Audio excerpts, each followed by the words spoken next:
πως το όνομα Armani Queen Myra δεν είναι απλώς ένα ψευδώνυμο. Είναι κώδικα στον Ιλουμανότη, μια μυστική ταυτότητα που χρησιμοποιείται για να επικοινωνούν τα μέλη τους μέσω διαδικτύου. Κοκκινοτρίγωνο που δείχνει προς τα επάνω Αρμάνι προέρχεται από την αρχαία βαβυλωνιακή λέξη Armanai, που σημαίνει εκείνη που γνωρίζει το φως και το σκοτάδι.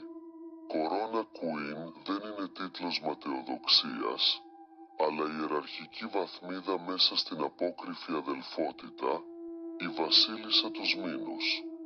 Σύμβολο νέας σελήνης Μάιρα στα αρχαία ελληνικά θυμίζει τη μέρα, την κόρη του Άτλαντα που χάθηκε και έγινε άστρο το φως που οι Ιλουμανότοι πιστεύουν ότι οδηγεί τις ψυχές των μοιημένων.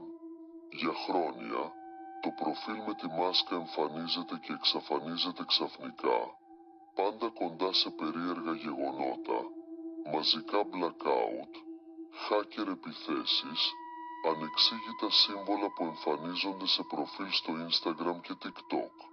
Κάποιοι λένε πως πίσω από τη μάσκα δεν κρύβεται άνθρωπος, αλλά τεχνητή νοημοσύνη των Ιλουμανότη, προγραμματισμένη να παρακολουθεί όσους πλησιάζουν πολύ κοντά στην αλήθεια.